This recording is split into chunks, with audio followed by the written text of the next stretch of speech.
ஓம் யோ பிரம்மாணம் விததாதி பூர்வம் யோ வை வேதாஹும் ச பிருகுணோதி தஸ்மை தம்ஹதேவமாத்ம புத்தி பிரகாசம் முமுக்ஷுர்வை சரணமகம் பிரபத்யே.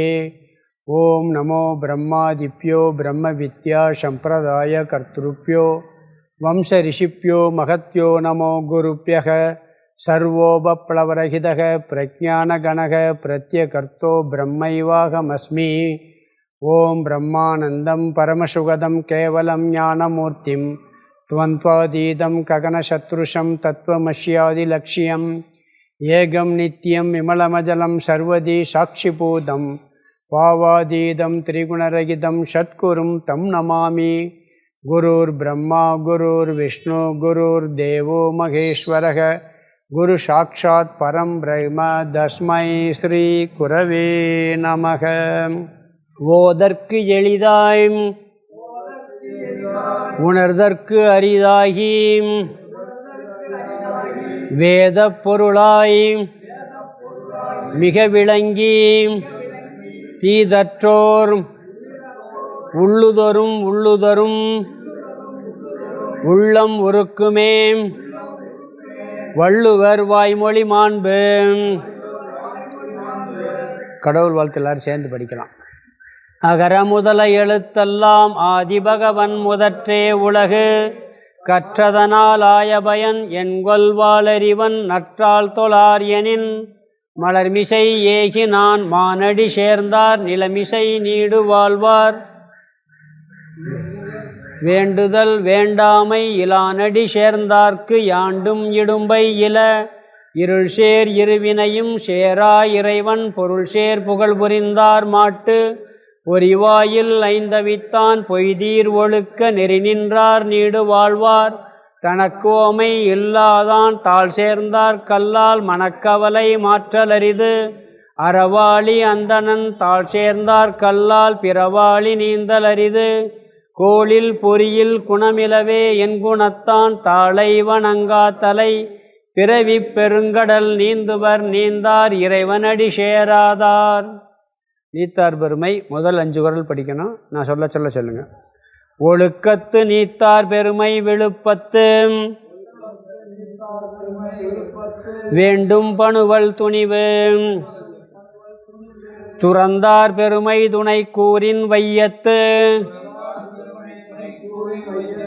இறந்தாரை எண்ணிக்கொண்டற்று இருமை வகை தெரிந்து ஈண்டு அறம்பூண்டார் பெருமை பிறங்கிற்று உலகு உரணென்னும் தோட்டியான் ஓரைந்தும் காப்பான் வரணென்னும் வைப்பிற்கோர்வித்து ஐந்தவித்தான் ஆற்றல் அகல் விசும்புளார் கோமான் இந்திரனே ஷாலும் கரி. திருக்குறளில் நம்ம இப்போ நீத்தார் பெருமைக்கு விளக்கம் பார்த்துக்கிட்டு இருக்கோம். 5 குறள் பார்த்துருக்கோம். நீத்தார் பெருமையில் நம்ம ஏற்கனவே 5 குறள் பார்த்துருக்கோம். நீத்தார்னா துறவின்னு அர்த்தம், எல்லாவற்றையும் துறந்தவர் அர்த்தம். துறவிகளுடைய பெருமையை பற்றி கூறுகின்றது இந்த நூல். நீத்தார்னா இன்னொரு அர்த்தம் இருக்குது. நம்ம என்ன சொல்கிறோம், இறந்து போனவங்கள நீத்தார்னு சொல்லுவோம். அதுவும் பொருத்தமானது. உலகத்தை விட்டு போயிட்டாங்கல்ல, அவர் உலகத்தை விட்டுட்டே போயிட்டார், இவர் இருக்கும்போதே உலகத்தை விட்டவர். 2 அர்த்தம் பார்த்தா கரெக்டாக தான் இருக்குது. நீத்தாருங்கிற துறவிக்கு பேர் வச்சிருக்கிறாருன்னா, மற்றவங்க கம்ப்ளீட்டாக விட்டு வெளியே போயாச்சு, உடம்பையும் விட்டு போயாச்சு, உலகத்திலே இல்லை, அதனால் அவர் நீத்தார். இவர் உடம்புல இருக்கும்போதே நீத்தார். இன்னொன்று சன்னியாசி செத்த பணத்துக்கு சமந்தானா, அப்படி ஒரு கருத்து கூட உண்டு. அதனால் நீத்தார் பெருமை, அதை பற்றி நாம் பார்த்துக்கிட்டு இருக்கோம். இதில் ஆரம்பத்தில் திருக்குறளில் 4 வழிபாடு சொல்லியிருக்கேன் ஏற்கனவே. பாயிரம், அதில் பார்த்திங்கன்னா கடவுள் வாழ்த்து, கடவுளை வழிபடுதல், பிறகு வான் சிறப்பு, இயற்கையை வழிபடுதல், பிறகு துறவியினுடைய பெருமையை சொல்லி துறவியை வழிபடுதல் நீத்தார் பெருமை, பிறகு அரண் வலியுறுத்தல், தர்மத்தை வலியுறுத்துவதன் மூலமாக தர்மத்தை வழிபடுதல். இந்த நாளையும் சொல்லித்தான் இல்லறவியலே ஆரம்பிக்கிறார். இப்போ நாம் இதில் நீத்தார் பெருமை பார்த்துக்கிட்டு இருக்கோம். இதில் மொத்தம் 4 விஷயம் இருக்குது இந்த அதிகாரத்தில். முற்றும் துறந்த துறவிகளின் பெருமையே உண்மையான பெருமைங்கிறார். பெருமைகளில் சிறந்தது முற்றும் துறந்த துறவிகளின் பெருமை. எவ்வளவோ பெருமைக்குரிய விஷயங்கள் இருக்குது. அதில் இங்கே என்ன சொல்கிறாருன்னா, துறவிகளினுடைய முற்றும் துறந்த துறவிகளின் பெருமையே பெருமைங்கிறத முதல் 3 குறளில் சொல்கிறார். பிறகு அந்த பெருமைக்கான காரணங்களை குறள் 4லேருந்து 7 வரைக்கும் சொல்கிறார். ஏன் துறவியினுடைய பெருமை உயர்ந்ததுங்கிறதுக்கு 4லேருந்து 7 வரைக்கும் சொல்கிறார். பிறகு துறவியினுடைய கட்டளை, அவர் நம்மளுக்கு என்ன கட்டளை இடுறாங்க அப்படிங்கிறது ஒரு 2 குறளில். பிறகு அவர்களுடைய கருணையை சொல்கிறார். இப்படி 4 விஷயம் இதில் இருக்குது. துறவியின் பெருமையை சொல்லும் போதே இங்கே துறவியினுடைய லட்சணத்தையும் சொல்கிறார். உறுதியான அறிவை உடையவர், மனதை கட்டுப்படுத்துபவர், காப்பவர், பொறிகளை காப்பவர், எல்லாருக்கும் ஞானத்தை கொடுத்து மோட்சத்தை கொடுப்பவர், தவறு செய்பவர்களை தண்டிப்பவரும் அவர்தானா. பிறகு செயற்கரிய செயலை செய்பவர், இந்திரியங்களை நன்கு அதனுடைய விஷயங்களையும் இந்திரியங்களையும் நன்கு அறிந்தவர், நிறைமொழி மாந்தர், குணமேனும் குன்றேறி நிற்பவர், அந்தனர். இப்படின்னு சொல்லி ஒரு 10 குறள்லையும் ஒரு வார்த்தை சொல்கிறார் அந்த துறவிகளுக்கு. நாம் இதெல்லாம் பார்த்துக்கிட்டு இருக்கோம். முதல் 3 குறள் துறவியின் பெருமை. அதில் என்ன பார்த்தோம்னு சொன்னால், பெருமைக்கான காரணம் கடவுளை உண்மையில் விரும்புபவர். துறவியினுடைய லட்சணமே என்னென்னா, அவருக்கு பெரிய ஆசை என்னவாக இருக்கணும்? முக்கியமான ஆசை தத்துவத்தை உணரணும், இல்லாட்டி கடவுளை அடையணும். ஆசிரமம் கட்டுறது ஆசை இல்லை. கடவுள் துறவிகளுக்கு அதெல்லாம் செகண்டரி. ஒரு ஆசிரமமோ மற்ற சமுதாய சேவைங்கிறதெல்லாம் செகண்டரி. முக்கியமானது இறைவனை அடைதல். அதனால் அவர் பெருமைக்குரியவர். நம்மளுக்கெல்லாம் எப்படி இருக்குது லட்சியமெல்லாம்? கடவுள் அடைகிறது செகண்டரி, முதல் லட்சியம் வேறு. கடவுள் செகண்டரி எல்லாத்துக்கும். துறவிக்கு என்ன லட்சியம்? முக்கியமான லட்சியம் கடவுள், மற்றதெல்லாம் செகண்டரியாக இருக்கும். அதனால் பெருமை. பிறகு சீரிய தவ வாழ்க்கையை வாழ்பவர், உலக இன்பங்களை விட்டவர். இது முதல் குறளில் பார்த்தோம். ஒழுக்கத்து நீத்தார் பெருமை, விழுப்பத்து வேண்டும் பணிவல் துணிவு. அதாவது உயர்ந்த அறநூல்கள்லாம் துறவியினுடைய பெருமையை, உயர்ந்தவர்களுடைய பெருமையை சொல்ல வேண்டியது உயர்ந்த அறநூல்களின் கடமையாகும். மகாபாரதத்தில் எடுத்துக்கிட்டீங்கன்னு சொன்னால் கிருஷ்ணருடைய பெருமை நிறைய வரும். அவருடைய பெருமை தான். வியாசருடைய பெருமை எல்லாம் வரும். துறவிகளுடைய பெருமையை சொல்வது உயர்ந்த நூல்களின் பண்பு அப்படின்னு சொல்கிறாரு. இது முதல் குறளில் போன வட்டம் பார்த்து முடித்தோம். பிறகு 2வது குறளில் துறந்தார் பெருமை துணைக்கூறின் வையத்து இறந்தாரை எண்ணிக்கொண்டற்று. துறவியினுடைய பெருமையை வரையறுக்கவே முடியாது அப்படிங்கிறார். நான் ஏற்கனவே கலைஞர் சொன்ன உதாரணத்தை கூட சொன்னேன். அவர் சொன்னபோது ஆற்று மணலை கூட எண்ணிடலாம், நட்சத்திரங்களை கூட எண்ணிடலாம். இது வரைக்கும் உலகத்தில் பிறந்து இறந்தவர்களுடைய எண்ணவே முடியாது. அதை உதாரணமாக சொல்கிறார். அளவு சொல்லும் பொழுது எவ்வளோ அளவுன்னு சொன்னால், இது வரைக்கும் உலகத்தில் எத்தனை பேர் பிறந்து இறந்துருக்காங்களோ அதை எண்ணிக்க அவ்வளோ பெருமை இருக்குன்னு சொல்கிறார். ஏன் துறவிக்கு இவ்வளவு சொல்கிறாங்கன்னு சொன்னால், இப்போ நான் இன்னொரு பாடம் அங்கே நடத்திக்கிட்டு இருக்கேன். போன கிளாஸில் எடுத்தேன், யதி பஞ்சகம் சொல்லி. அங்கே 5 ஸ்லோகம் துறவியை பற்றி வருது. ஏன்னா வெறும் கௌபீனத்தோடு இருக்கான், ஆனால் சந்தோஷமாக இருக்கான், ஒன்றுமே இல்லாமல். அது எப்படி முடியுது ஒரு மனுஷனால்? ஒன்றுமே இல்லாமல் ஆனந்தமாக இருக்கான், எல்லாம் இருந்து சந்தோஷமே இல்லாமல் இருக்கிறாங்க. அதனால் இவன் எல்லாத்தையும் விட்டுட்டான், துறந்தார், எல்லாவற்றையும் விட்டுவிட்டான். வேண்டின் உண்டாக துறக்க துறந்தபின் ஈண்டு இயற்பால பலங்கிறார். இதில் துறவுன்னு ஒரு அதிகாரம் இருக்குது. இந்த அதிகாரத்தையும் அந்த அதிகாரத்தையும் கம்பேர் பண்ணி பார்க்கணும். நீத்தார் பெருமைங்கிறது துறவியின் பெருமை. அங்கே துறவியினுடைய லட்சணத்தை பூரா சொல்கிறார் அங்கே துறவுங்கிற அதிகாரத்தில். அப்போ அந்த எல்லாத்தையும் விட்டு வேண்டின் உண்டாக துறக்க துறந்தபின் ஈண்டு இயற்பால பல, அவன் அடைஞ்ச இன்பத்துக்கு எல்லையே இல்லைங்கிறார். எல்லாத்தையும் வச்சுருந்தாத்தே நம்மளுக்கு சந்தோஷம். எனக்கு அது இருந்தால் சந்தோஷம், கார் இருந்தால் சந்தோஷம், குழந்தைகள் இருந்தால் சந்தோஷம், குழந்தைக்கு பெரிய போஸ்ட்டுக்கு போனால் சந்தோஷம். இவன் தான் எல்லாத்தையும் விட்டதுனால அவன் அடைஞ்ச இன்பம் எல்லையே இல்லைங்கிறார். எல்லாத்தையும் விட்டால் அவ்வளோ இன்பம் இருக்குங்கிறார். நம்ம ஏற்கனவே ஒரு உபனிஷத் மந்திரம் வருது, அதே துறவில் வருது, யாதனின் யாதனின் நீங்கியான் நோதல் அதனின் அதனின் இளன்னு வருது. நீ எந்தெந்த பொருள்லேருந்து விலகி இருக்கு அந்தந்த பொருள்லேருந்து துன்பம் இல்லை. இவனுக்கு எல்லா பொருளும் விலகிட்டான், அப்போ இவனுக்கு எந்த துன்பமுமே இல்லை. நம்மளுக்கு நம்ம என்ன நினச்சிக்கிட்டு இருக்கோம், அனுபவிக்கிறதுனால தான் ஆனந்தம்னு நினைக்கிறோம். இருக்குது, இல்லைன்னு சொல்ல முடியாது. பசிக்குது, சாப்பிட்டா பசித்தீங்கன்னா சந்தோஷமாக தானே இருக்கும். இதெல்லாம் மேலோட்டமான விஷயம். ஆழ் மனசில் ஒருத்தன் ஒன்றை அனுபவிப்பதில் அடையும் ஆனந்தத்தை விட அது வேண்டாம் என்று நீக்கும் பொழுது அந்த ஆனந்தத்தை விட 100 மடங்கு ஆனந்தம் கிடைக்குமா. இப்படி ஒரு உபனிஷத் மந்திரம் சொல்லுது. நீங்கள் உயிர் வாழ்வதற்கு சில தேவை, சுகத்துக்காக ஒன்று அனுபவிக்கிறோம். அந்த சுகத்துக்காக அனுபவிக்கிற ஒன்றை அனுபவிக்கும் போது என்ன சுகம் கிடைக்குதோ அந்த சுகத்தை, அந்த பொருள் எனக்கு வேணான்னு ஒதுக்கி தள்ளிட்டீங்கன்னா அனுபவிக்கும் போது என்ன சுகம் கிடைக்குமோ 100 மடங்கு கிடைக்குமா. இந்த பூ உலகத்தில் எல்லா சுகமும் வேணான்னா இதை மடங்கு 100 மடங்கு சொல்லும்ல, மேலே சொர்க்கலோகம் கிடைக்குமா. சொர்க்கலோகமே வேணான்னா அதை விட 100 மடங்கு உள்ள வேற உலகம் கிடைக்குமா. கடைசியாக பிரம்மலோகம், அதுவும் வேணாம்னா அதை விட பெரிய சுகம் ஞானம் கிடைச்சிருமா. இப்படியெல்லாம் சொல்லப்பட்டிருக்கு. அதனால் இங்கே என்ன சொல்கிறாருன்னா, அவருடைய பெருமை ஏன் பெருமையாக இருக்காருன்னா எல்லாத்தையும் விட்டுட்டார், துறந்தார். அதனால் அவருடைய பெருமை அளப்பு அரியது, அளப்பெரியது. இதையும் பார்த்தோம். பிறகு 3வது குறளில் இருமை வகை தெரிந்து ஈண்டு அறம்பூண்டார் பெருமை பிறங்கிற்று உலகு. இவ்வுலகில் வாழ்ந்திருக்கிற காலத்திலேயே இருமை, எது பேரின்பம் எது சிற்றின்பம் என்பதை உணர்ந்து அந்த வகையை தெரிந்து பிரித்து தெள்ளத் தெளிவாக அறிந்தவன்கிறார்.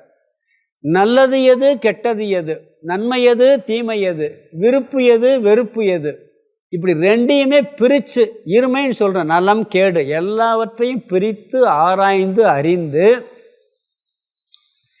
அதில் தேவையில்லாத, அதாவது மற்றது எதை நீக்க வேண்டுமோ அதை நீக்கி எதை அடையணுமோ அதில் மனசை செலுத்துறவன் இருமை வகை தெரிந்து ஈண்டு அறம் பூண்டாருங்கிறார். நீக்க வேண்டியதை நீக்கி ஆராய்ச்சி பண்ணுறான், எது நிலையானது எது நிலையற்றதுன்னு சொல்லி. நிலையற்றதை நீக்கி நிலையானதை நாடுபவன் துறவி. அதனால் என்ன சொல்கிறாருன்னா, விவேகம், அவனுக்கு நித்திய அனித்திய வஸ்து விவேகம் இருக்கிறதுனால அவன் பெருமைக்குரியவன். அனித்திய வஸ்துவிலிருந்து விலகி நித்திய வஸ்துவை நாடுகின்றான். உலக சுகத்திலிருந்து விடுபட்டு பேரின்ப சுகமான அந்த இறை நாட்டத்தில் இருப்பதால் அவன் பெருமைக்கு உரியவன். பிறகு இன்னொன்று சொல்கிறாரு, உலகில் பெருமை உலகு பிறங்கிற்று, இந்த உலகில் மிகச் சிறந்ததாக விளங்கி கொண்டிருக்கிறதுங்கிறார். நம்ம உலகத்தில் பெரிய சிறந்தது எது சொல்கிறோம்? உலகத்திலே பெரிய சிறந்ததுன்னு என்ன சொல்லுவோம்? பெரிய பதவி கிடைக்கிறதா? இல்லை உலகத்தில் முதல் பணக்காரன் நான் தான் அப்படின்னு சொல்கிறதா? இல்லை உலகத்தையெல்லாம் கட்டியாளுற ராஜான்னு சொல்கிறதான்னா, இங்கே என்ன சொல்கிறாருன்னா, அந்த துறவி என்ன காரணத்தினால் அந்த பெருமையை அடைந்தானோ அந்த விஷயம் இருக்கு பாரு, அதுதான் பெரிய விஷயம். இப்போ எதி பஞ்சகத்தில் ஒரு விஷயம் பேசினேன், அதாவது யார் பாக்கியசாலிகள்னு சொல்லி அதில் வருது, உலகத்திலே யார் பாக்கியசாலின்னு சொல்லி. கௌபீன வந்தக கழுபாக்கிய வந்தக ரெண்டு சேர்ந்து வருது சப்ஜெக்ட். போன வாரம் அதை எடுத்தாங்க, யூடியூப்பில் வந்திருக்கு, பார்த்தீங்கன்னா தெரியும். அதில் பாக்கியசாலி யாருன்னு ஒரு கேள்வி வருது. யார் பாக்கியசாலி? யார் இப்போ இருக்கிறதுலே உலகத்தில் யார் பாக்கியம்? நம்ம சொல்லுவோம் உலகத்தினுடைய நோக்கில் யார் பாக்கியசாலி, மற்ற விஷயத்தில் யார் பாக்கியசாலின்னு பார்த்தா நம்மளாம் என்ன சொல்லுவோம்? அவன் பெரிய பதவி அடைச்சப்பா, ஒன்றுமே இல்லாமல் இருந்தான்ப்பா, இப்போ பெரிய கோடீஸ்வரன் ஆகிட்டாப்பா, பாக்கியசாலி. அவன் சாதாரண குடும்பத்தில் பிறந்தான், கலெக்டர் ஆகிட்டாப்பா, அவன் பாக்கியசாலி. இல்லை ஒரு பிரதம மந்திரி ஆகிட்டாப்பா, பாக்கியசாலி. இல்லை நல்ல ஆள் பலமாக இருக்கான்ப்பா, பாக்கியசாலி. உடல் ஆரோக்கியமாக இருக்கான்ப்பா, பாக்கியசாலி. இதான் நம்ம சொல்கிறோம் உலக வழக்கில். அங்கே என்ன சொல்கிற தெரியுமா? வெறும் கோமணத்தை கட்டிக்கிட்டு இருக்கானா, இருக்க இடம் இல்லையா, மரத்தடி தான் வீடான், பிச்சா பாத்திரம் கையான், சாப்பாடு பிச்சை எடுக்கிற உணவான், ஆனால் ஆனந்தமாக இருக்கானா. அப்போ ஆனந்தமாக இருக்கானா, பரிபூரண நிறைவோடு இருக்கானா. ஒன்றுமே இல்லாமல் நிறைவோடு எவன் இருக்கானா பாக்கியசாலி. அங்கே கூட ஜனகரை சொல்லியிருக்கலாம், ஜனகரும் ஞானத்தினால ஆனந்தமாக இருக்கார், நிறைவோடு இருக்கார். ஆனால் ஜனகரை உதாரணமாக சொன்னால் என்ன சொல்லுவோம் நம்ம, அவர் ராஜாவாக இருக்கார் அதனால் சந்தோஷமாக இருக்கார்னு சொல்லிடுவான். அங்கே என்ன சொல்கிறாங்கன்னா, ஒரு பிச்சை மரத்தடியில் பிச்சை பாத்திரம் கூட இல்லாமல் கௌபீனத்தோடு இருக்கக்கூடிய ஒரு சன்னியாசி ஆனந்தமாக நிறைவாக பூரணமாக இருக்கான், அதனால் அவனே பாக்கியசாலின்னு ஒரு 5 சொல்ல ஒரு ஆரம்பிச்சிருக்கேன். என்ன 2 கிளாஸில் முடியாது. அது மாதிரி இங்கே இவனுடைய பெருமை உலகு பிறங்கிற்றுங்கிறார். பிறங்கிற்று உலகு இருமை வகை தெரிந்து ஈண்டு அறம் பூண்டார் பெருமை பிறங்கிற்று உலகு. அந்த பெருமை தான் உலகிலேயே சிறந்ததுங்கிறார். இது 3வது குறள். நம்ம பார்த்துட்டோம். அதெல்லாம் 4வது குறள் ஞாபகப்படுத்தினேன் திருப்பி. உரன் என்னும் தோட்டியான் ஓரைந்தும் காப்பான் வரனென்னும் வைப்பிற்கோர் வித்து. இங்கே என்ன சொன்னார்னா, தத்துவஞான அறிவினால், ஞானத்தினுடைய அறிவினால் 5 புலன்களை கட்டுப்படுத்தி இருப்பவன் உயர்ந்த மோட்சம் என்ற பேரின்பத்திற்கு இவனே காரணமாக இருக்கின்றான். யானை பாகன் அவ்வளோ பெரிய யானையை ஒரு சின்ன அங்குஷத்தில் கட்டி இழுத்துருவான். இப்படி போனால் போக, நில்லுனா நிற்கும், ஆசீர்வாதம் பண்ணுனா பண்ணணும், எல்லாம் பண்ணும். ஒரு சின்ன அங்குஷத்தை வச்சு கட்டுப்படுத்துவான். இவன் ஞானம்ங்கிற அங்குஷத்தினால நம்ம 5 புலன்களும் 5 யானையாம் பெருசு, அதை அழகாக கட்டுப்படுத்தி இவன் கொண்டு செல்கின்றான். அந்த புலனெல்லாம் எப்படி அங்குஷத்தில் யானைப்பாகன் என்ன சொல்கிறானோ அதை யானை செய்யுதோ, அது மாதிரி ஞானியினுடைய ஞானம், இந்த துறவியினுடைய ஞானத்தினால இந்த புலனை எங்கே போகணுமோ அங்கே போகும், எதை பார்க்கணுமோ அதை பார்க்கும், எதை கேட்கணுமோ அதை கேட்கும். இப்படி இவன் அந்த 5 புலன்களையும் கட்டுப்படுத்தியவன். அடுத்தது, 5வித்தான் ஆற்றல் அகல் விசும்புளார் கோமான் இந்திரனே ஷாலும் கரி. இது ஒரு முக்கியமான குறள் தான். அதாவது 5 புலன்களை அடக்கியவன், இவனுடைய வல்லமைக்கு இந்திரனே சாட்சிங்கிறார். ஏன்னா சாபம் கொடுத்து, அதாவது கௌதம முனிவர் இந்திரனுக்கு சாபம் கொடுத்தார். இந்திரன் எவ்வளோ பெரிய சக்தி உள்ளார், ஆனால் முனிவருடைய தவத்துக்கு முன்னாடி ஒன்றுமே இல்லாமல் போயிடுது. அப்போ என்ன சொல்கிறாருன்னா, 5 புலன்களை அடக்கும் பொழுது அந்த ஆற்றல் அவனுக்கு மிக அதிகமாக பெற்றவன். அதனால தான் என்ன சொல்கிறாங்க, சாபம் கொடுக்குறாரா இல்லையா முனிவர்கள்லாம், சாபம் கொடுக்குற வல்லமையெல்லாம் யாருக்கு இருக்குது? இந்த மாதிரி ஆனால் கொடுக்க மாட்டாங்க பொதுவாக. முனிவரினுடைய ஆற்றல் மிக பெரியதாக இருக்கிறது. அதாவது ஒருத்தர் 12 வருஷம் பொய்யே பேசாமல் இருக்கிறாருன்னு வச்சுக்கோங்க. 12 வருஷம் ஒருத்தர் பொய் பேசலைன்னு வச்சுக்கங்களேன், அவர் மறந்து என்னத்தையா சொல்லிச்சா பழிச்சிடும். அவர் எது சொன்னாலும் அது உண்மையாயிருமா. இப்போ போய்கிட்டே இருக்கிறாரு, பொய் வாய்க்கள் சொன்னதே இல்லை, அவர் எது சொன்னாலும் உண்மையாயிருமா. அது வெறும் வார்த்தையால் மட்டும் இல்லை, மனசினால் கூட அந்த பொய் சொல்லியிருக்கூடாது. சில பேருக்கு வாக்கில் பொய் சொல்லாமல் இருப்பாங்க, நம்ம எண்ணத்தில் பொய் சொல்லி மனசில் இருக்கும். அப்படி ரெண்டுமே இல்லாமல் இருந்தால் ஒரு 12 வருஷம் அதை கடைப்பிடிச்சா சொல்கிறதெல்லாம் உண்மையாயிருமா. ராமகிருஷ்ணர் பரமஹம்சர் கூட ஒரு இடத்துல என்ன பண்ணுறாரு, ஒரு இடத்துக்கு வர்றேன்னு சொல்லிட்டார். பொய்யே சொன்னதில்லை அவர் வாழ்க்கையில். அவங்க அப்பா இருக்கார், ராமகிருஷ்ணனுடைய அப்பா இருக்கார், இவர் பாப்புலர், எல்லாம் உலகம் அறிஞ்சவருக்கு சிஷியர்கள்லாம் இருக்காங்க. ராமகிருஷ்ணனுடைய தந்தை வாழ்க்கையில் ஒரு பொய் சொன்னதில்லை. அதனால தான் அவருக்கு ராமகிருஷ்ணன் மகனாக பிறந்தார். அவரை ஒரு ஜமீன்தார் ஒரு பொய் சொல்ல மறுத்துருவார். அதனால் ஊரை விட்டே துரத்தி விட்டுருவார். அது இப்போ தான் கமார்பூரில் குடியிருக்கிறார். அவர் அந்த ஊர்லேருந்து கமார்பூரில் குடியிருக்கிறார். அவருடைய அந்த தபஸ்னால தான் ராமகிருஷ்ணரே அவருக்கு பிறந்தாருன்னு சொல்லுவாங்க. அப்போ என்ன சொல்கிறாருன்னு சொன்னால், இங்கே இந்த 5 புலன்களையும் அடக்கும் பொழுது ஆற்றல் அதிகமாகுது. ராமகிருஷ்ணன் ஒரு இடத்துக்கு வர்றேன்னு சொல்லிடுவார், மறந்துடுவார். வேறு எங்கேயோ போவார், கண் இருட்டாயிருமா, பாதையே தெரியாதான். ஏன்னா இவர் வார்த்தையை பொய்யாக்கக்கூடாதுன்னு கடவுளே கண்ணை மறைச்சிருவாராம். அப்புறம் யோசிப்பார், என்ன தெரியலையேன்ட்டு. ஆமாம், அங்கே வர்றேன்னு சொல்லியிருந்தானேன்ட்டு இப்போ திரும்பி போவாராங்க. புரியுதுங்களா? அப்படி நடக்கும். அதே மாதிரி இன்னொன்று சொல்கிறாங்க, மனசால் கூட செல்வத்து மேலே பொருள் மேலே அணுவளவு கூட எனக்கு வேணும் நினைக்காத புத்தி இருந்தால் பூமிக்குள்ள இருக்கிற தங்கம்லாம் அவன் கண்ணுக்கு தெரியுமா, வைரமெல்லாம் தெரியுமா. ஆனால் அவனுக்கு மண்ணு மாதிரி நினச்சிட்டு போயிருக்கான். வைரம் இருக்குன்னு சொல்ல மாட்டான். இருக்குது, அப்படி சாஸ்திரத்தில் இருக்குது. பூமிக்குள்ளே வைரம் புதைஞ்சு கிடஞ்சு அவங்க கண்ணுக்கு முடுது. ஏன்னா அந்த தவசினுடைய ஆற்றல் அவ்வளோ பெருசு. இங்கே இந்திரனை விட ஆற்றல் உடையது அப்படிங்கிறார். இந்த 5 குறள் நம்ம பார்த்துட்டோம். இப்போ 6வது குறள் பார்க்கணும், படிக்கலாம். செயற்கரிய செய்வார் பெரியர், சிறியர் செயற்கரிய செய்கலாதார். இங்கே துறவியின் பெருமைக்கு காரணம் என்ன சொல்கிறாருன்னா, ஈத்தார் பெருமை, துறவியினுடைய பெருமை. மற்றவங்க செய்ய முடியாத செயலை இவர் செஞ்சிருவாராம். யார்? துறவி. மற்றவங்க செய்ய முடியாத செயல் என்ன? சரி, மற்றவங்க செய்கிறத இவர் செய்ய முடியுமா? ஒரு டாட்டா ஒரு பெரிய சம்பாதிக்கிறார், துறவி சம்பாதிக்க முடியுமா? அப்படி இல்லை.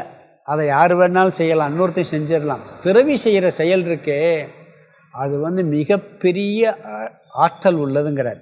அதை யாராலையும் செய்ய முடியாத ஒரு காரியத்தை செய்கிறான். எது பெரிய செயல் சொல்லுவீங்க நீங்கள்? இருக்கிறதுலே பெரிய செயல் எது? இருக்கிறதுலே பெரிய செயல் எது? அளவிட முடியுமா? ஏதாவது சொல்ல முடியுமா? நம்மளை பொறுத்தவரையில், வேதாந்தத்தை பொறுத்தவரையில் ஞானம்தான். தத்துவ ஞானத்தை எவன் உணர்ந்திருக்கானோ அதுதான் உலகத்தை, ஏன்னா அதுதான் நிறைவு பெறுது. இந்த பிறவியை முற்றுப்புள்ளி வைக்குது. வேறு எதுவுமே முற்றுப்புள்ளி வைக்கிறது இல்லை.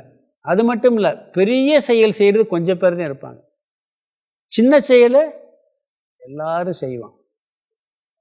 நான் பொதுவாக உதாரணம் சொல்வேன். இங்கே ஒரு சாதாரணமாக உலகத்தில் ஒரு கும்பாபிஷேகம் நடக்குது, வேறு ஏதாவது திருவிழா நடக்குது, அது நடக்குது, இல்லை வேறு விஷயங்கள், ஒரு கேளிக்கை கச்சேரிகள்லாம் நடக்குதுன்னா கூட்டம் தள்ளி சாயும்.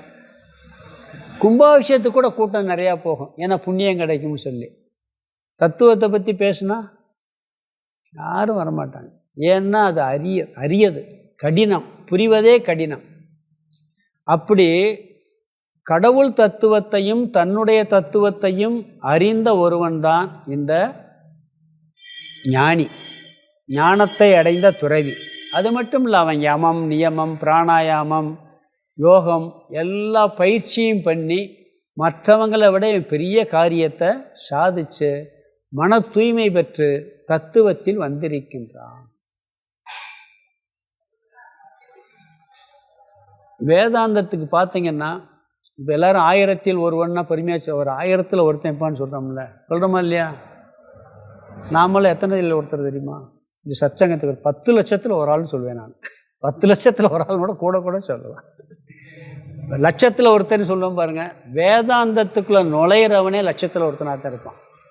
வேதாந்த விஷயத்துக்குள்ளே நுழையிறவனே லட்சத்தில் ஒருத்தன். அப்படியே நுழைஞ்சவங்களுக்குள்ளே எத்தனையோ ஒருத்தனுக்கு இடையில தான் புரியுது. சொல்கிறாரில்ல, எத்தனையோ ஆயிரக்கணக்கான பேர் இந்த விஷயத்துக்கு முயற்சி பண்ணுறாங்களாம். அப்படி முயற்சி பண்ணுறதுல ஆயிரக்கணக்கான பேரில் யாரோ ஒருத்தன் என்னை அடைகிறான்கிற. என்னை அடைய முயற்சி பண்ணுறவன் ஆயிரக்கணக்கான பேரில் யாரோ ஒருவன், 1000ல் ஒருவன்னு சொல்லலை, ஆயிரக்கணக்கான பேரில் யாரோ ஒருவன் முயற்சி செய்கின்றான். அப்படி முயற்சி செய்கின்ற ஆயிரக்கணக்கான பேர்களில் யாரோ ஒருவன் என்னை அடைகிறான் பகவான் சொல்கிறார். அப்போ அதான செயற்கரிய செயல். எது செயற்கரிய செயல்?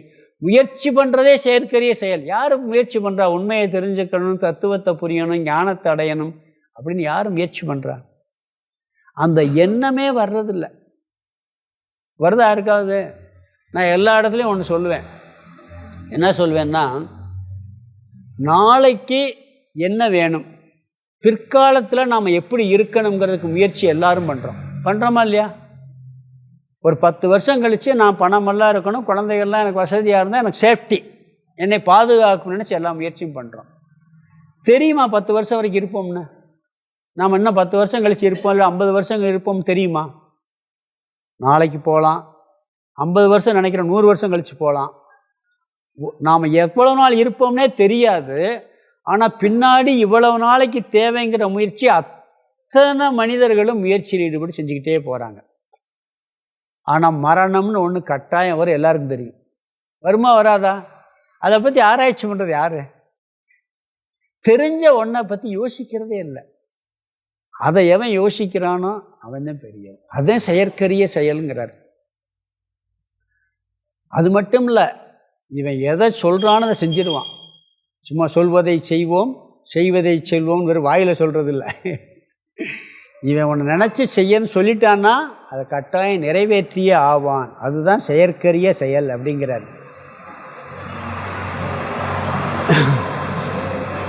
விவேகானந்தர் ஒரு இடத்துல சொல்கிறார், பெரிய மாவீரன் யாருன்னு சொன்னால், பீரங்கி தாக்குதல் வரும் பொழுது உயிரை துச்சமாக நினச்சி எழுத்து நின்னான்னு அவனும் வீரன் தானா. அதை விட பெரிய வீரன் 5 புலன்களுடைய ஆசைகள், 5 புலன்கள் அப்படியே விஷயங்கள் தாக்குது வந்து துச்சமாக தூக்கி போட்டு போகிறான் பாருங்க, அவன் பெரியவங்கிறார்.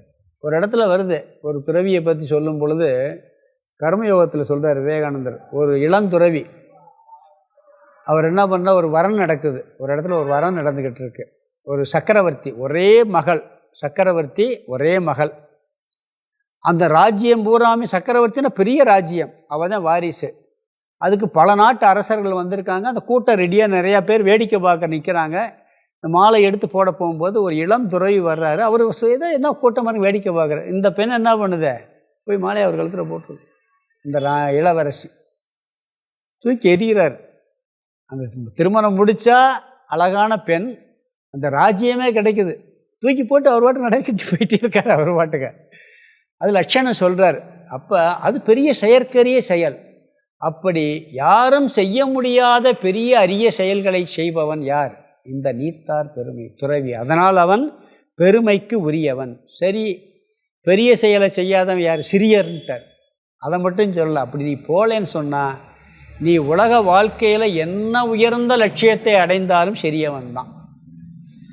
உலக நோக்கில் பதவி, பட்டம், பேரு, புகழ், செல்வத்தை அத்தனையும் அடைந்தவன் செயற்கரிய செயலை செய்தவன்.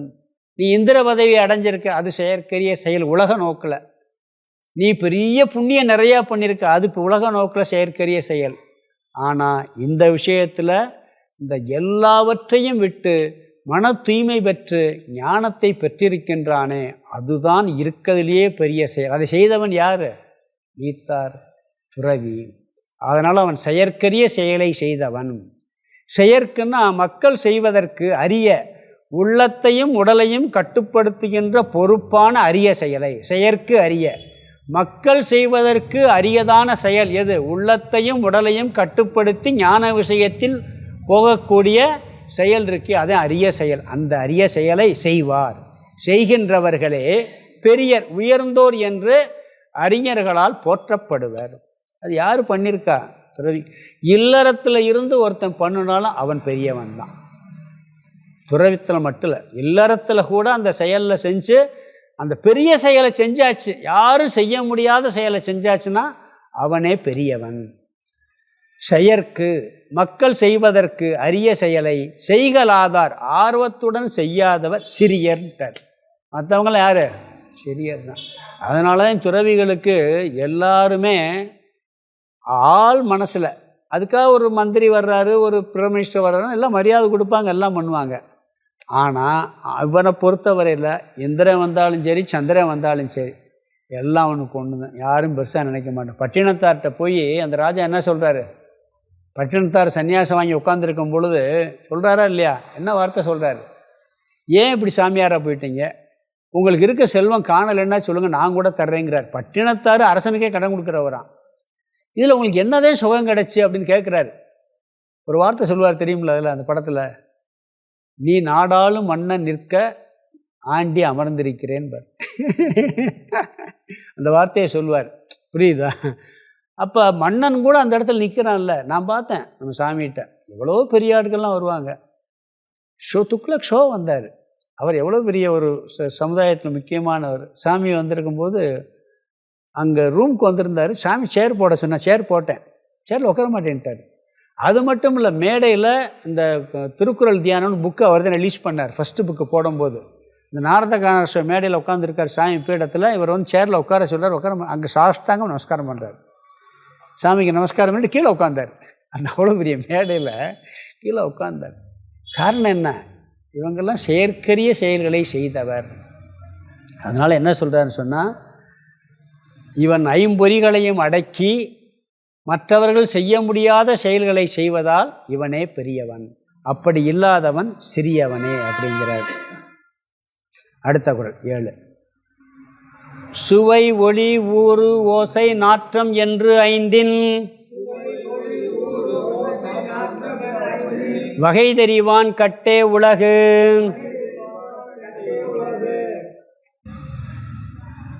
நம்மளுக்கு 5 விஷயம் இருக்குது. இந்திரிய விஷயம் 5 விஷயம் தான் இருக்குது. 5 ஞானேந்திரியம் இருக்குது, 5 ஞானேந்திரிய விஷயம் இருக்குது. நாம் இந்த 5 இந்திரியங்கள் வழியாகத்த எல்லா சுகத்தையும் அனுபவிக்கிறோம், உலகத்தில் விவகாரம் பண்ணுறோம். சுவைன்னா என்ன? நாக்கு. நாக்கினுடைய தன்மை என்ன? சுவையை உணர்றது. பிறகு ஒளி, கண்ணு பார்க்கறது, அது கண்ணினுடையது ஒளி. ஊறு, தோல். தோல் இப்போ குளிர்ச்சியாக இருக்குது, வெப்பமாக இருக்குது, தொட்ட மென்மையாக இருக்குது, காடாக இருக்குது. இந்த தோல் உணர்வு இருக்குது பார்த்திங்களா, இது ஒரு சுகம். இந்த உணர்வு சுவைக்கிறது ஒரு சுகம், பார்க்கறது ஒரு சுகம். பிறகு ஓசை, சப்தம். பிறகு நாற்றம். 5 இந்திரியங்களுக்கு 5 விஷயம்தான் இருக்குது. வேறு உலகத்தில் ஒரு விஷயம் கிடையாது. எல்லாம் அதுக்குள்ளே தான் அடக்கம். நீங்கள் இந்த 5 இந்திரியங்களை விட்டு வேறு பார்க்கவே முடியாது. ஒன்று கண்ணால் பார்த்து ரசிப்பீங்க, இல்லாட்டி கண்ணில் பார்த்து டிவி பார்க்குறோம், கண்ணு பார்க்குது, காது கேட்குது. சினிமா பார்க்குறோம், அங்கே பார்க்கவும் செய்யுது, காது கேட்கவும் செய்யுது. இது ரெண்டும் சேர்ந்தால் அதில் ஒரு சுகம் கிடைக்குது. நாக்கில் பாவக்காயை போட்டால் கசக்கும், அல்வா சாப்பிட்டா இனிக்கும். நாக்கு சுவையை நாடுது. பிறகு சுவை, ஒளி, ஊறு, ஓசை, நாற்றம். மூக்கு. ஒரு இடத்துல கெட்ட வாடை வந்துச்சுன்னா எப்படி இருக்கு? நல்லா இருக்காது. அருமையான கம்முன்னு செண்டு வாசனை, அதில் ஊதுபத்தி வாசனை, சாம்பிராணி வாசனை, இதெல்லாம் ஒரு தெய்வீகமான வாசனை. சில பேர் செண்டு போட்டிருப்பாங்க, அவங்களுக்கு அந்த செண்டு நம்மளுக்கு பார்த்தா கடுப்பாக இருக்கும். சில செண்டெல்லாம் பார்த்தீங்கன்னா ஒரு மாதிரியாக இருக்கும், அந்த செண்டே ஒரு மாதிரியாக இருக்கும். அந்த வாசனைகள்லையும் மூழ்கிடுறாங்க. அப்போ இந்த 5 இந்திரியங்களை கடவுள் எதுக்கு படைச்சிருக்கிறாருன்னா, உலகத்தில் வாழ்கிறதுக்கு படைச்சிருக்கிறார், சுகத்துக்கும் படைச்சிருக்கிறார். இவன் என்ன பண்ணுறான், எந்த இந்திரியத்தை எந்த விஷயத்தில் போனால் கரெக்டாக இருக்குன்னு சொல்லி அதனுடைய வகையை தெரிந்து கொண்டான். இதை சாப்பிடலாம், இதை சாப்பிடலாம் தெரிஞ்சுக்கிட்டு சாப்பிட வேண்டியதை சாப்பிட்றான். சுகர் நிறையா இருக்குது, சாப்பிடக்கூடாதுன்னு டாக்டர் சொல்லியிருக்காரு. பக்கத்தில் அல்வா வச்சவொடனே கொஞ்சம் சாப்பிட்டு பார்க்கலாமே அப்படின்னு தோணுது. அங்கேருந்து அந்த வகை தெரிகிறதில்ல. என்ன சொல்கிறாருன்னு சொன்னால், 5 விஷயங்களையும் ஆராய்ந்து அது எங்கே போகணுமோ அங்கே அனுப்புவான், போகக்கூடாத இடத்துல தடுத்து நிறுத்தி கொள்வான். அப்படி 5 இந்திரியங்களையும் கட்டுப்படுத்தினவனுக்கு என்ன ஆகுதுன்னு சொன்னால், உலகம், அதாவது உலக பொருள்களும் உயிர்களும் கட்டுப்பட்டு அடங்கி நிற்குமா. இவனுக்கு உலகமே அடங்கி போயிருங்கிறார். சுவை, ஒளி, ஊறு, ஓசை, நாற்றம் என்று 5 வகை தெரிவான் கட்டே உலகின்றார். அவனுக்கு உலகமே கட்டுப்பட்டு போய்விடும். அதாவது புலனடக்கம் பெற்றவனுக்கு உலகம் அடிமையாகிவிடும். மற்றவர்கள் உலகத்திற்கு அடிமையாகி விடுவார்கள். இவனுக்கு உலகம் அடிமையாக இருக்குமா. மற்றவன் எப்படி இருப்பான், உலகத்துக்கு ஒரு விஷயத்துக்கு ஈடுபட்டு அதில் வீழ்ந்துட்டீங்கன்னு வச்சுக்கோங்க. இப்போ குடிகாரனே இருக்கான், அவன் எதுக்கு அடிமையாக இருக்கான்? போதைக்கு அடிமையாக இருக்கு. நம்ம சொல்கிறோமா இல்லையா, அவன் குடிக்க அடிமையாகிட்டான்ப்பான்னு சொல்கிறோம். நாம் என்ன வாழுது, 5 இந்திரியங்களுக்கு அடிமையாகிட்டே இருக்கணும். அவன் போதைக்கு அடிமையாகிட்டுன்னு சொல்கிறான், நம்ம எதுக்கு அடிமை? ஒரு சாப்பாடு வேணாம்னா ஒதுக்க முடியுதா? ரொம்ப வம்பு பண்ணி கொடுத்தா பரவாயில்லன்னு சாப்பிட்றோம். ஒரு சத்தம், இனிமையான இசை கேட்டால் ரொம்ப நல்லா கேட்குறோம். பழைய பாட்டெலாம் போட்டால் நம்ம கேட்போம், பிள்ளைகள்லாம் உடனே ஆஃப் பண்ணிடுறோம். தப்புன்னு ஆஃப் பண்ண டிவியை. என்ன நம்மளுக்கு அது இசையாக இருக்குது, அதுக்கு இசையாக இல்லை. அப்போ அப்படிப்பட்டவனுக்கு இந்த உலகமே அடிமைங்கிறார்.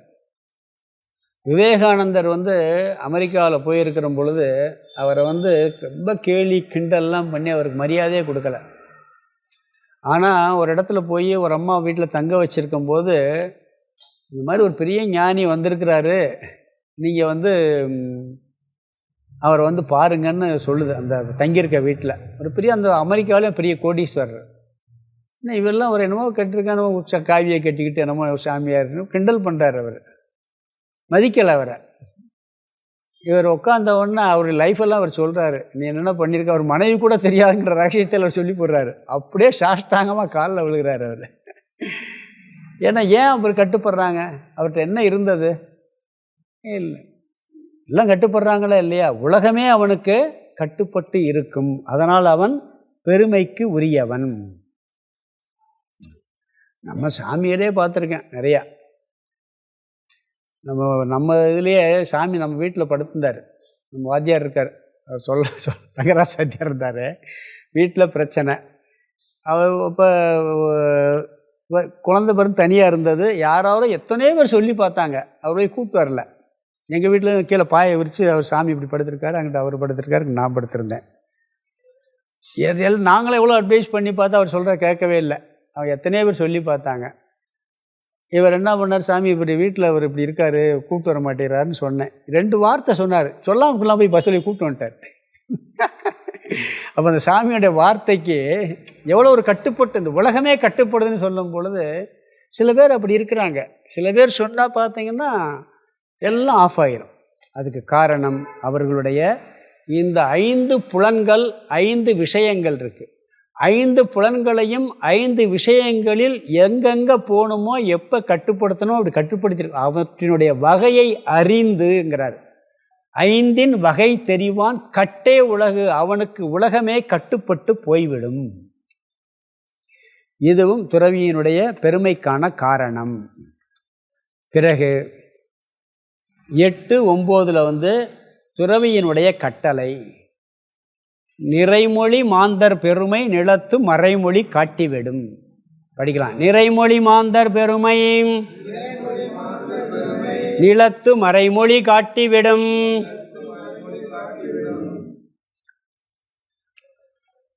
இதுக்கு 2 பொருள் இருக்கு.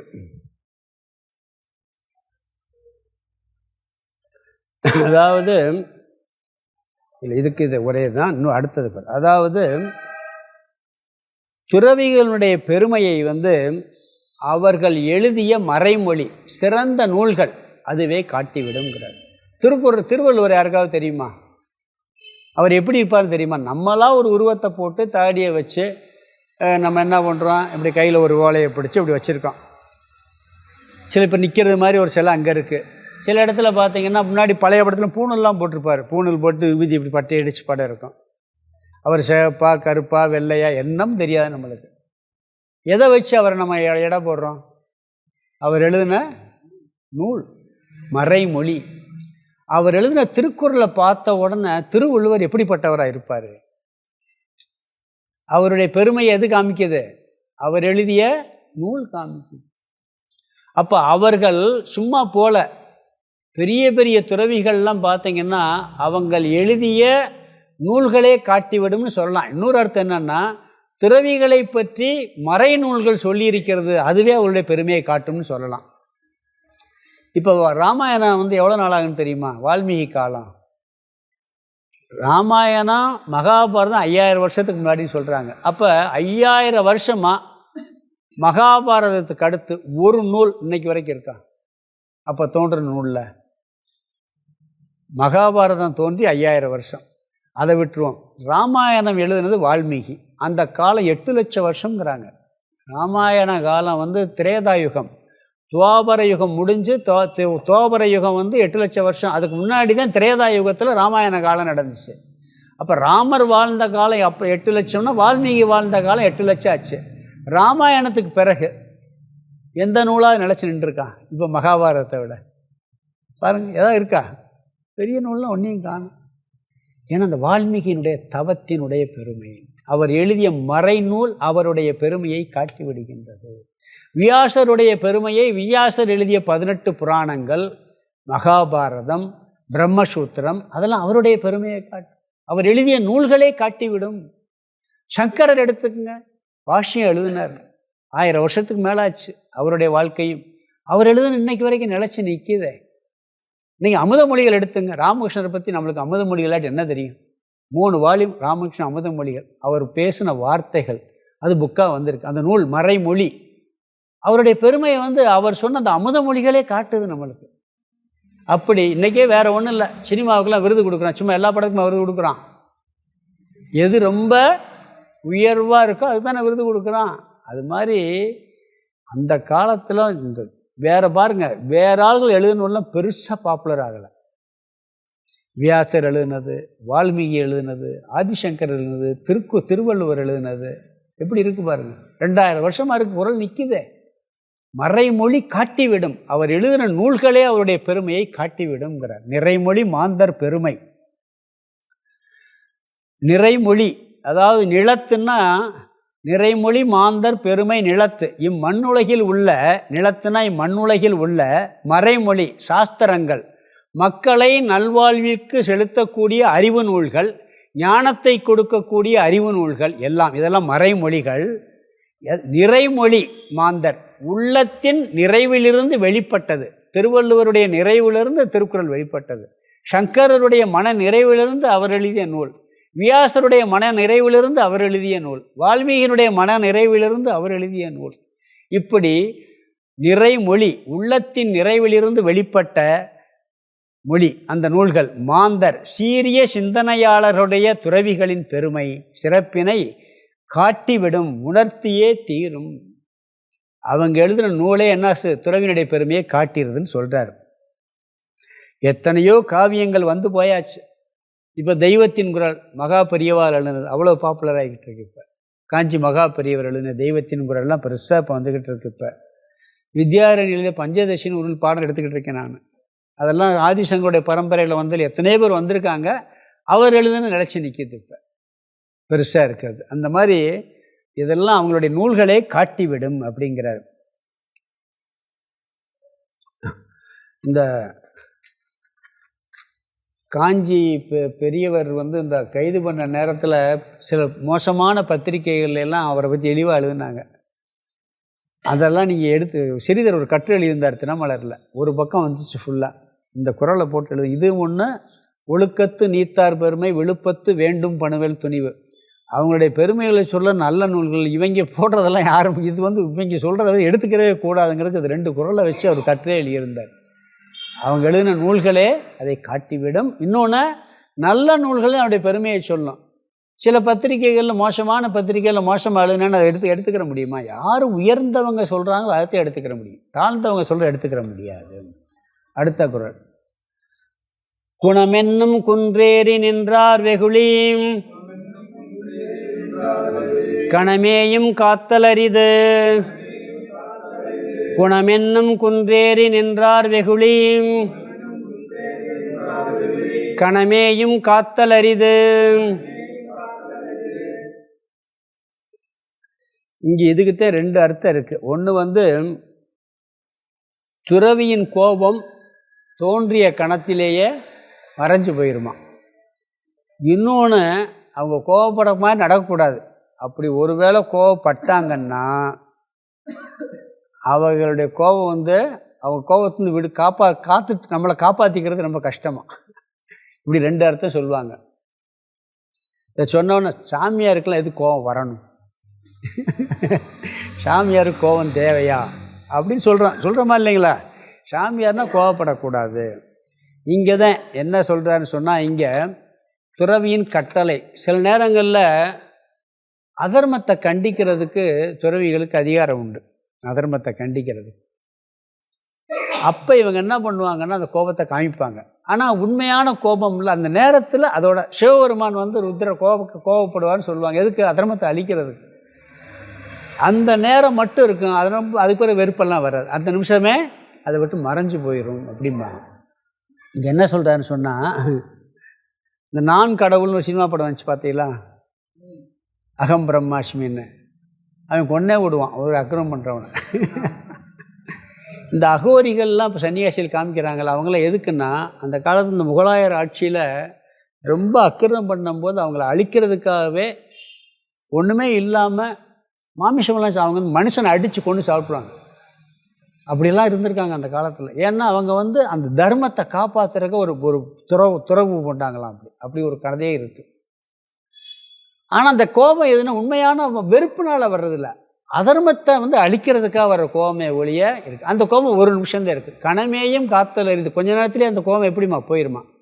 சித்பவானந்தர் வந்து பெரிய கோபக்காரன்னு சொல்லுவாங்க. யார்? நம்ம திருப்பராய்த்துறை. பயங்கர கோபம் வரும், அவருக்கு அடிச்சு கூட போடுவார், அப்படியே கோபம் வரும். ஆனால் உண்மையான கோபம் இல்லை, அது அதர்மத்தை கண்டிக்கிறது. ஒரு தடவை அங்கே ஆசிரமத்தில் நெல் மூட்டையில் ஒரு 8 மூடை 10 மூடை நெல்லை வந்து திருடிட்டான். திருடைங்க வந்து பூட்டை உடச்சி அந்த குடலில் திருடிட்டான்.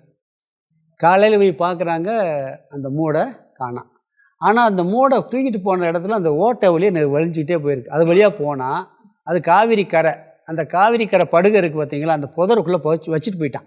ஏன்னா கொண்டு போக முடியலைன்னு மறுநாள் வந்து வண்டி எடுத்துன்னு தூக்கிட்டு போகலான்னு பூரா அந்த மூடையெல்லாம் வரிசையாக உள்ள அந்த நாணலுக்குள்ளே அடுக்கி இருந்திருக்கு.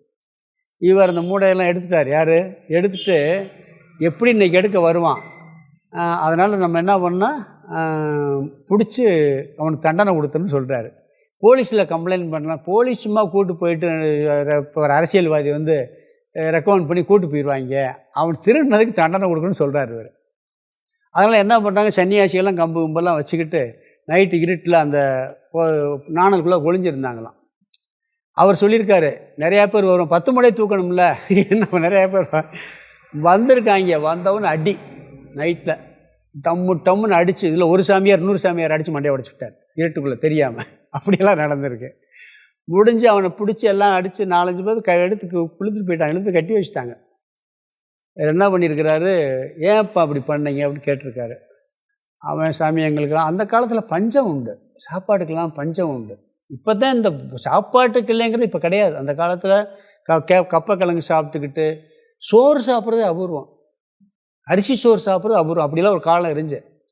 அப்போ என்ன ஆச்சுன்னா, இவர் கேட்டோன்னு அவங்க சொன்ன உடனே இவர் என்ன பண்ணியிருக்காரு, ஒரு டிராக்டர், இவங்க டிராக்டரை பிடிச்சி இந்த மூடை ஏற்றி எக்ஸ்ட்ரா ஒரு 5 மூடை ஏற்றி கொண்டு போய் சாப்பிட்டுக்கப்பான்னு விட்டாரான். இனிமேல் பண்ணாகிறான்ட்டு கோவிச்சு அடித்தவர் அவர் தான். அடுத்த நிமிஷம் மாற்றிட்டார். அவ்வளோதான் அந்த கோபம், அதுக்கு மேலே கோபம் இருக்கிறது இல்லை. கணமேயும் காத்தல், இது கணப்பொழுது கூட நிற்காது. இன்னொரு விஷயம் என்ன சொல்கிறாங்கன்னு சொன்னால், அதை அந்த துறவியை பற்றி சொல்கிறார். துறவியின் குணம் மலை சிகரம் போன்று உயர்ந்து நிற்பது. அவர்கள் அந்த குணத்தை சொல்கிறார், குணம் என்னும் குன்றேறி நின்ற துறவி. அந்த அவருடைய குணம் வந்து மலையினுடைய சிகரத்து மாதிரி உயர்ந்த குணத்தில் உள்ளவர்களுடைய துறவி. அவர்களுடைய கோபந்தான் கணப்பொழுதும் நிற்காது. ஒருவேளை அவங்க கோபப்படுற மாதிரி நம்ம நடந்தோம்னா, அவங்களுக்கு கோபம் வந்துச்சுன்னா அதில் நம்ம காத்தல் அரிதுங்கிறார். 2 பொருள் சொல்கிறாங்க. அதில் நம்ம தப்பிச்சு போகிறது. இந்திரனே என்னாச்சு, இந்திரன் எவ்வளோ பெரிய ஆள், துறவினர் சாபத்துக்கு ஆளாயிட்டானா இல்லையா, ஒன்றும் காக்க முடியலையே இல்லையா. அதனால் என்ன சொல்கிறாருன்னா, எல்லா குணங்களையும் சிகரமாக இருப்பவர்கள். அதனால தான் துறவரவியலில் அவங்களுடைய பண்புகளை சொல்ல, குணம் என்னும் குன்றேறி நின்றாருங்கிறார். அந்த குணத்தெல்லாம் நீங்கள் துறவரவியல் எடுத்துக்கிட்டீங்கன்னா அருளுடைமை, எல்லார்ட்டையும் அருளோடு இருப்பார். புலால் மறுத்தல் அடுத்து. அப்போ மாமிசம் சாப்பிட மாட்டார். தவ வாழ்க்கை, தவம், கூடா ஒழுக்கம், கல்லாமை, வாய்மை, வெகுளாமை, இன்னா செய்யாமை, கொல்லாமைன்னு சொல்லி இப்படிப்பட்ட குணங்கள் ஒவ்வொன்றுக்கும் ஒரு அதிகாரம் வச்சுருக்கார் துறவரவியலில். குணம் என்னும் குன்றேறி நின்றாருன்ட்டார். அந்த குணம் என்னென்ன குணம்? அருளுடைமை, அன்புடைமை. இல்லறத்தானுக்கு தான் தன்னை சுற்றி இருக்கிறது அன்பாக இருப்பான். துறவி எப்படின்னா, வாடிய பயிரை கண்ட போதெல்லாம் வாடினேன். இவனுக்கு எல்லா உயிர்கள்ட்டையும் அன்போடு இருப்பான். அதுக்கு பேர் அருள்னு பேர். அன்புக்கும் அருளுக்கும் வித்தியாசம் இருக்குது. அன்புன்னா நம்மளை சேர்ந்தவங்க கிட்ட அன்பாக இருக்கிறது. அருள்னா அனைத்து உயிர்கள் மீதும் அன்பாக இருந்தால் அதுக்கு பேர் அருள்னு பேர். அதனால தான் இல்லறவியல் அன்புடைமையை வச்சார், துறவரவியலில் அருளுடைமையை வச்சார். அருளுடைமை எப்படிப்பட்ட அருளுடைமை? புலால் மறுக்கணும் அடுத்த வார்த்தை, அடுத்த அதிகாரம். பிறகு தவம் பண்ணணும், கூடா ஒழுக்கம், தேவையில்லாத அதாவது ஒழுக்கம் எது இல்லையோ அது போக மாட்டான். பிறகு கல்லாமை, பிறர் பொருளை எடுத்துக்கிற பண்பு இல்லை. வாய்மை, பொய் பேச நன்மை இல்லை. வெகுளாமை, இங்கேயும் வெகுளாமைன்னு ஒரு அதிகாரம் வச்சிட்டார். இங்கே என்ன சொல்கிறாரு? வெகுளி, குன்றேறி நின்றார் வெகுளிங்கிறார். அந்த கோபம், அந்த கோபத்துக்கே ஒரு அதிகாரம் வச்சிட்டார், வெகுளாமை. கோபப்படாமல் இருத்தல்ங்கிறதுக்கு துறவரவியல் ஒரு அதிகாரமே வச்சிட்டார். என்ன குணம்ங்கிறதுக்கு நிறைய அதிகாரம் வச்சுருக்கார். குணம் என்னும் குன்றேறி நின்றாருன்னு. நீத்தார் பெருமை முதல் 3வது அதிகாரமாக வருது.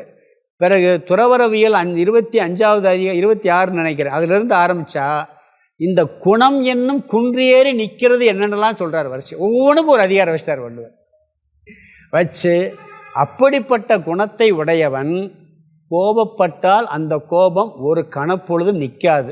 ஒருவேளை அவருடைய கோபத்துக்கு நம்ம ஆளானா நம்மளை காத்துக்கிறது கஷ்டம் அப்படிங்கிறது 2 அர்த்தத்தில் சொல்கிறாங்க இங்கே. அதனால் என்ன சொல்கிறாருன்னா, குணமென்னும் குன்றேறி நின்றார் வெகுளி கணமேயும் காத்தல் எரிது. குணம்னா தெய்வீகமான நற்பண்புகள் என்னும் எனப்படுகின்ற குன்று ஏறி மலையின் மீது ஏறி நின்றார் நிலைத்து நிற்கின்ற அறிவுபூர்வமான துறந்தவர்களுடைய வெகுளி சினமானது கணமேயும் ஒரு கணத்தில் தோன்றினாலும் காத்தல் நீண்ட நேரம் இருக்கும்படி வைத்து கொள்ளுதல் இயலாது. அந்த குணத்தை அந்த கோபத்தை கொஞ்சம் ரொம்ப நேரம் வச்சுருக்க மாட்டார். இது ஒரு அர்த்தம். இன்னொன்று இப்படி கோபம் வந்தால் யார் மேலே கோபம் வந்து அவரை காத்தல் இது, அவரை காப்பாற்றுறது அரிதுங்கிறார். இப்படி 2 குணம் 2 பொருளும் சொல்கிறாங்க இந்த அதிகாரத்துக்கு. அதான் அடுத்து கடைசி குறள். அந்தணர் என்போர் அறவோர் மற்ற உயிர்க்கும் செந்தன்மை பூண்டொழுகலான். அந்தணர் என்போர் அறவோர் மற்ற உயிர்க்கும் செந்தன்மை பூண்டொழுகலான்.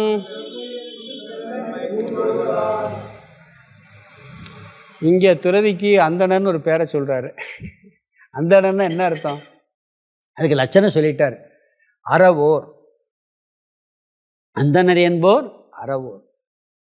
எதில்? மற்ற உயிர்க்கும் செந்தன்மை பூண்டு ஒழுகலான். அதாவது எல்லா உயிர்களிடத்திலும் எல்லா உயிர்கிட்டையும் அன்பா இருப்பானான். அவனுக்கு பேர் அந்தணர்னு பேர். அறவோன் அப்படிங்கிறார். அதாவது வேதாந்த விசாரம் செய்வதால் அவன் அனைத்து உயிர்களையும் தன்னாக பார்ப்பான். ஒரு மனுஷன் தத்துவம் புரிஞ்சாத்தான் எல்லா ஜீவராசியும் தன்னா பார்க்க முடியும். அப்படி வேதாந்த விசாரம் செய்பவர்களுக்கு அந்தணர்னு ஒரு பேர் இருக்குது. ஜாதி பேர் இங்கே கிடையாது. ஜாதி இங்கே அந்தணர்னா இங்கே ஜாதி பேர் கிடையாது. வேதாந்த விசாரம் செஞ்சு எல்லா உயிர்களிடத்திலும் மற்ற உயிருக்கும் இவன் எப்படி இருப்பானா? எந்த ஒரு கெடுதலும் பண்ணாமல் இருப்பானா. அதாவது எல்லாத்துக்கும் ஒரு விரதம் இருக்குது. சபரிமலை 2 மாதம் விரதம்னா 2 மாதம் நான் மாமிசம் சாப்பிட மாட்டேன், 2 மாதம் டீ சாப்பிட மாட்டேன், 2 மாதம் சிகரெட் குடிக்க மாட்டேன், 2 மாதம் மது அருந்த மாட்டேன். இப்படி ஒவ்வொருத்தரும் விரதம் இருந்துக்கிடுவாங்க. இவருடைய விரதம் எப்படின்னா எந்த உயிருக்கும் தீங்கு செய்யாத விரதம். சன்னியாசம் எடுக்கும்போது ஒரு மந்திரம் இருக்குது, எங்களுக்கெல்லாம் சொல்லியிருக்காங்க. அது எப்படின்னா, அதை தண்ணியை கையில் வச்சுக்கிட்டு, என்னையை கண்டு இந்த உலகத்தில் எந்த உயிரும் பயப்பட வேண்டிய அவசியமே இல்லை, எல்லா உயிருக்கும் நான் அபயம் தருகிறேன். சன்னியாசியை கண்டு எந்த உயிரும் பயப்படக்கூடாது. இவர் எதை கண்டும் பயப்படக்கூடாது. இவர் யாரையும் கண்டு பயப்பட மாட்டார். இவரை கண்டு யாரும் பயப்படுற மாதிரி நடந்துக்கிறவும் கூடாது. முடியுதா? சில சாமியாரை கண்டுதான் பயப்படுறாங்க எல்லாரும்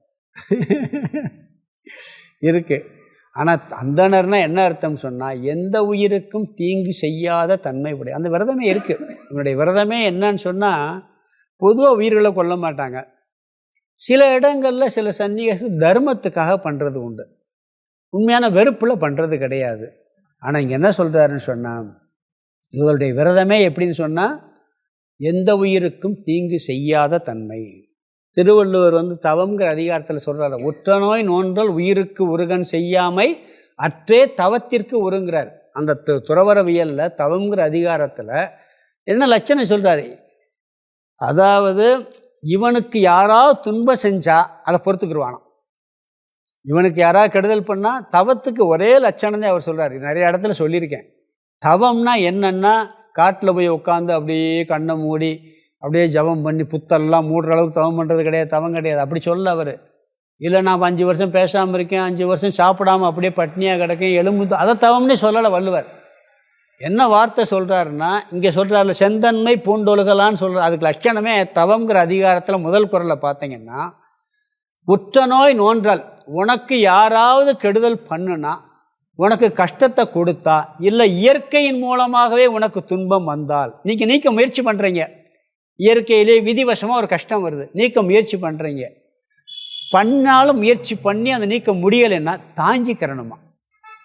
அதை தாங்கிக்கிற சக்திக்கு பேர் தவம். அடுத்து நீ யாருக்கும் கஷ்டத்தை கொடுக்காம இருக்குது தவம்ங்கிறார். உனக்கு வரக்கூடிய கஷ்டத்தை தாங்கும் சக்தியும், நீ வேற எந்த உயிருக்கும் கஷ்டத்தை கொடுக்காமல் இருக்கக்கூடிய தன்மையுமே தவங்கிறார். உற்ற நோய் நோன்றல் உயிருக்கு உருகன் செய்யாமை அற்றே தவத்திற்கு உருங்கிறார். அப்படி இருந்தால்தான் அறவோர் மற்ற உயிர்க்கும் செந்தன்மை பூண்டோர்களான். எந்த உயிருக்கு அவன் கெடுதல் செய்யாமல் இருப்பான். அப்படிப்பட்டவன் அந்தணன். இது துறவியினுடைய கருணையை சொல்லுகின்றார். இது துறவியினுடைய கருணை. இங்கே எவ்வுயிருக்கும்னா எல்லா உயிர்களிடத்தும் செந்தன்மை இரக்கம் பூண்டு கொண்டு இரக்கம் கொண்டு ஒழுகலான் அன்பை வெளிப்படுத்தி வாழ்வதால் யாரு? துறவிகள், அறவோர். அவர்கள் தான் அறவோர்ங்கிறார். அந்தணர் என்போர் அறவோர். அவர் அறவோர். துறவிகள் அந்தணர். அந்த அந்தணர் தூய அறிவினாலும் பண்பினாலும் உள்ளத்தை குளிர்வித்து கொண்டவர்கள் என்போர் எனப்படுபவர். இங்கே துறவியின் பெருமைக்கு காரணம் கருணை அப்படிங்கிற காரணத்தை சொல்கிறார். இங்கே இப்போ மொத்தம் 10 குறளுக்கு பார்த்துட்டோம். இதனுடைய விளக்கம் என்னன்னு சொன்னால், நீத்தார் பெருமை, துறவியினுடைய பெருமையை இது சொல்லுவது. இங்கே என்னென்ன விஷயம் சொல்லியிருக்கிறாருன்னு சொன்னால், மொத்தம் 4 விஷயம் வருது. ஒன்று, பெருமைகளில் சிறந்தது துறவியினுடைய பெருமை.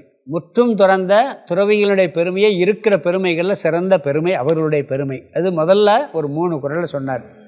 அந்த பெருமைக்கான காரணங்கள் என்னன்னு சொன்னால், ஐம்புலன்களை அடக்கி நல்ல தவ வாழ்க்கை மேற்கொள்வது, தத்துவ ஞானத்தில் நிலைத்து இருப்பது, இதெல்லாம் அவருடைய பெருமைக்கான காரணங்கள்னு சொன்னார். இதில் 4, 5, 6, 7 4 குறளில் சொன்னார். பிறகு துறவியினுடைய கட்டளைன்னு சொன்னார். ஆணை 8, 9 அங்கே தான் அவங்க கண்டிக்கிறது. துறவிகள் அவருடைய கோபத்துக்கு ஆட்கொள்ளாமல் இருக்கிறது, இதெல்லாம் சொன்னார். பிறகு அவருடைய கருணை அந்தணர் என்போர் அறவோர், எல்லா உயிர்களிடத்திலும் தீங்கு செய்யாமல் இருக்கக்கூடிய தன்மையை உடையவன் துறவி அப்படின்னு சொல்லி 4 விஷயம் சொன்னார். இதில் சன்னியாசி அந்த துறவியின் லட்சணத்தை என்ன சொல்கிறாருன்னா, உறுதியான அறிவை உடையவர், மனதை காப்பவர், பொறிகளை காப்பவர். மனசையும் கட்டுப்படுத்தியிருக்கிறாரு, இந்திரியங்களையும் கட்டுப்படுத்தியிருக்கிறார். எல்லாருக்கும் ஞானத்தை கொடுக்கும், ஞானத்தை கொடுத்து மோட்சத்தை கொடுப்பவரும் அவரே.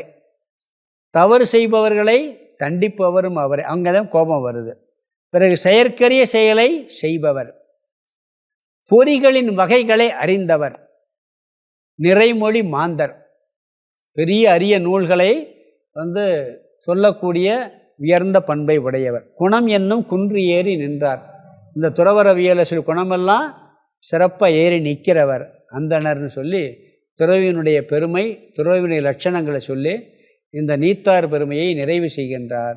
ஹரி ஓம் தத் சத். ஓம் பூர்ணமத பூர்ணமிதம் பூர்ணாத் பூர்ணமுதச்யதே பூர்ணஸ்ய பூர்ணமாதாய பூர்ணமேவாவசிஷ்யதே. ஓம் சாந்தி சாந்தி சாந்தி. ஹரி ஓம் ஆதிகுருநாத சுவாமிக்கு ஜெய்.